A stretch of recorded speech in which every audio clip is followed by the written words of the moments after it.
В мен се прояви силно желание да науча повече за това, но тогава нямаше литература на тази тема в България. Малко на шега реших да направя проект за биодинамично земеделие. Това беше първия проект в научната общност в България. То е твърде трудоемко.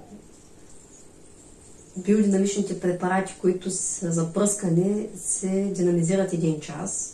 Биодинамичното земеделие без препаратите не е биодинамично земеделие. То си е биологично земеделие.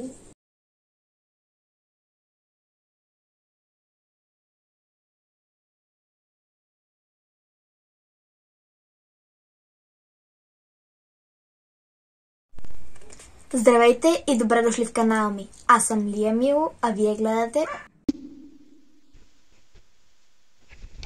Ultimate Tricks with Lea.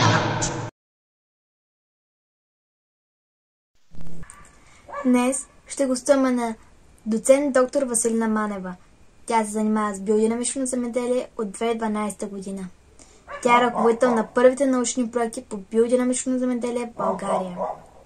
От 2020 година създава собствена биодинамична ферма, която продължава да разработва и до днес.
Здравейте, доцент Манева! Много се радвам, че приехте да направим това интервю. Благодаря за поканата. Бихте ли споделили с нас кога и как възниква биодинамичното земеделие? Биодинамичното земеделие ни е дадено от доктор Рудолф Штайнер, основател на антропософията. То възниква като серия от лекции, изнесени в Кобървец пред земеделци през 1924 година. Бихте ли споделили с нас защо се нарича биодинамично земеделие? Био идва от съзнанието за живота в почвата, от вещество обмена в нея и надземните природни царства. А динамично се нарича, защото работим с хомеопатични субстанции, препарати, които се използват в хомеопатични дози, и връзката им с космоса и влиянието на космоса върху растенията и всички живи организми. Кога и как решихте да се занимавате с биодинамично земеделие? С биодинамично земеделие чух в 1 час по специална фитопатология, когато бях студентка в Аграрния университет. Покойният вече професор Каров ни разказваше за влиянието на луната върху растенията, за торвороловия препарат, и в мен се прояви силно желание да науча повече за това, но тогава нямаше литература на тази тема в България. Случайно или не, след известно време попаднах на биодинамичния курс на доктор Штайнер. Закупих си книгата, прочетох я с голям интерес и мен се зароди желанието това да го пробвам някой ден. Тъй като дядо ми се занимаваше с земеделие и съм му помагала, доста пъти ми се е искало да го пробвам, но не съм се задържала преди него да имам чак такова време, за да го приложа. И след постъпването ми на работа в института, се занимавах с ентомология, но след защита на дисертацията ми вече имах малко повече време да пробвам и нещо, което и интересно, така по-интересно. И тогава малко на шега реших да направя проект за биодинамично земеделие. Това беше първия проект в научната общност в България. Не мога да кажа, че се прие от първия път много добре, но след получените резултати повече нямам проблеми, така да кажа. Резултатите наистина са невероятни. Сравняваме 4 типа земеделие: конвенционално, биологично, биодинамично с препаратите, които ни е дал Рудолф Щайнер, и биодинамично с алтернативни препарати, които ни са дадени от Мария Тун, тъй като смята, че в един момент няма да могат да се ползват животински обвивки. Тя изследва и прави алтернативи на тези препарати. В нашия институт са правени за първ път в България, тествани са научно и има невероятни резултати. Като естествено препарати животинската обвивка на Щайнер дават по-добри резултати, тъй като все пак животинската обвивка има астрален елемент, растенията имат само етерен, ако се гледа от енергийна гледна точка.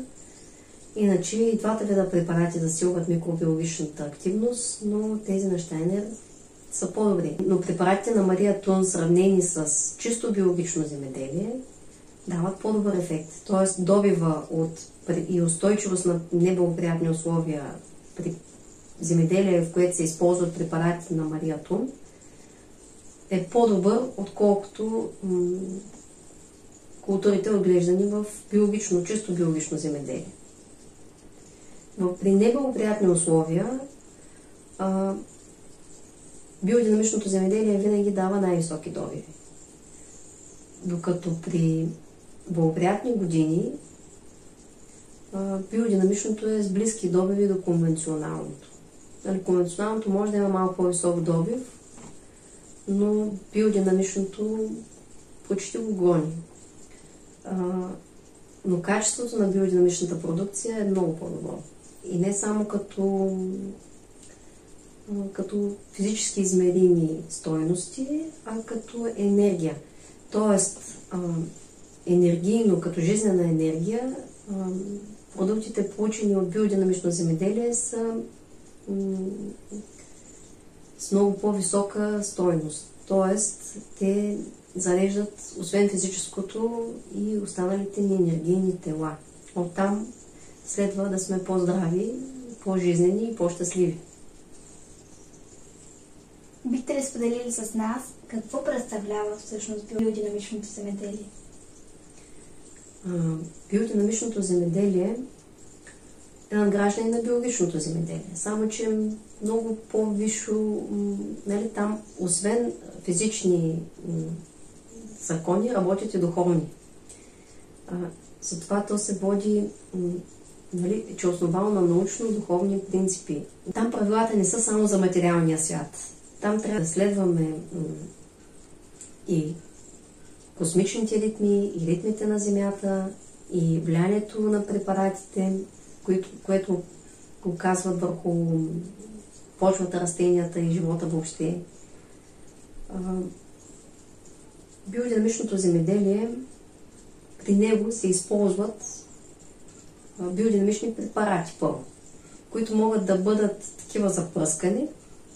Това са силициевия препарат и торовороговия препарат и 508 хвощ, който се използва за пръскане при болести. И още няколко препарата, които се влагат в компоста по определена схема. Това стимулира микробиологичната активност самия компост, жизнената енергия става друга, приемат космична енергия, която трансформира веществата, и този компост, вложен в хомеопатични дози в почвата, оказва невероятно въздействие върху нея и върху следствие на това и върху растенията.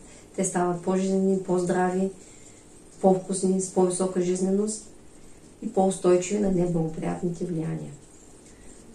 За сравнение, в биологично земеделие вкарваме 5-6 тона оборски тор на декар. В биодинамичното вкарваме 5-6 тона биодинамичен компост на хектар, т.е. на 10 декара. Количеството е много по-малко, но ефектът е поразителен.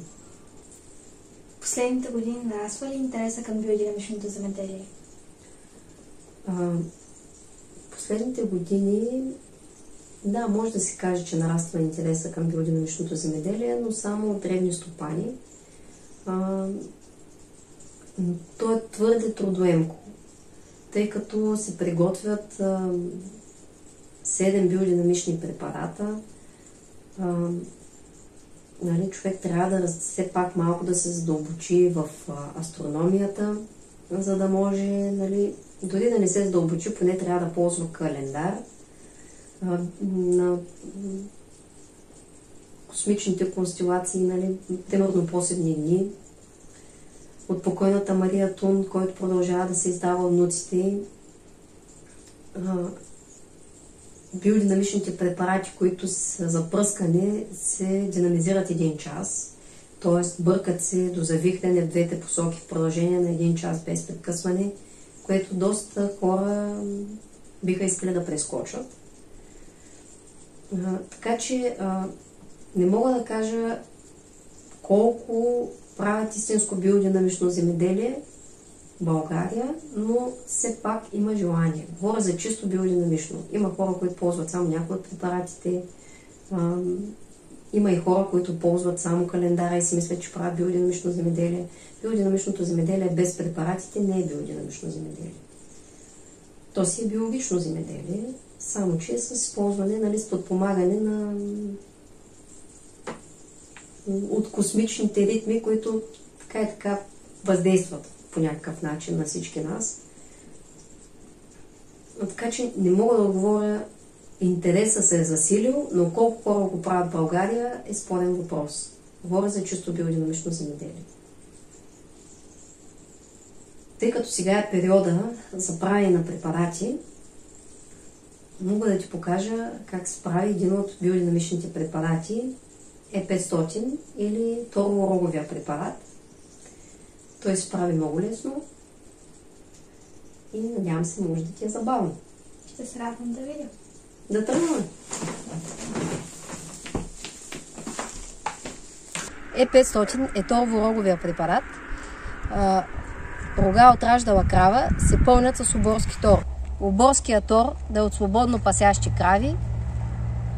Избираме се една питка, добре оформена с лъскав цвят, която я взимаме и с нея с дървен предмет пълним рогата, кравешките рога. После изкопаваме дупка, която е дълбока 40 см и нареждаме рогата с отвора надолу, за да не влиза вода вътре. Препарат се прави края на септември и началото на октомври, престоява в земята и на пролет, след затопляне на почвата. В календара посевни не е обозначено точно кога се изважда и може да се прилага в земеделието, биодинамичното земеделие. Щайнер е казал, че биодинамичните препарати се съхраняват в торф съндък, дървен съндък с торф, но единствено за Е500 е казал, че може да стои в земята до момента, в който ни потрябва и може да го използваме. Така че Е500 може да седи в земята и когато ще пръскаме, да си извадим един рог, другите да останат. Другите препарати се съхраняват в съндък с торф. Това може да го видим, ако снимаме и за другите препарати. Този рог, другия, който съм напълнила, е с препарат на подолини. В момента правя 2 година експеримент, как влияе той на почвата и дали има някаква съществена разлика между подолини и 500. Сега ще оставим на подолини, ще наредим рогата с 500.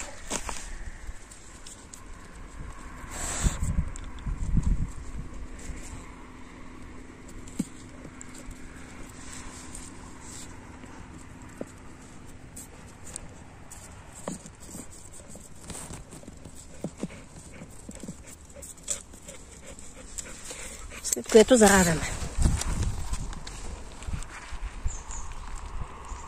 Също така препарата се слага в жива почва, в която има черви и микроорганизми.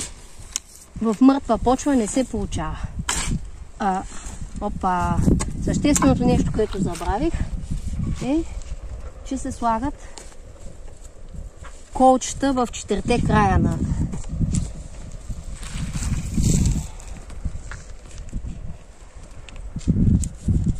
дупката, за да обозначим къде точно се намира препарата. За да знаем къде да копаем на следващата година. Тук ме притесни, забравих да сложа колчетата.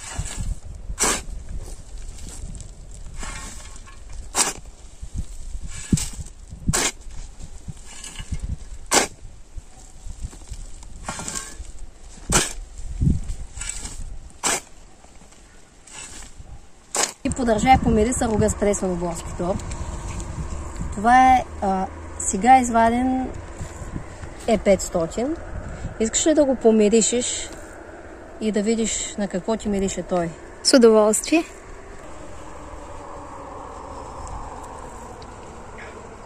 Да. Мирише на хумус. На почва. Да. Няма нищо общо с първоначалния вариант.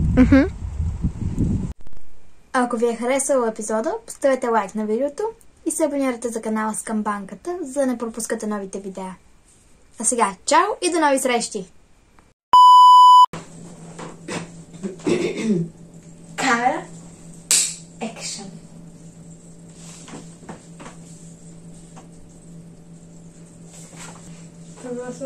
Да.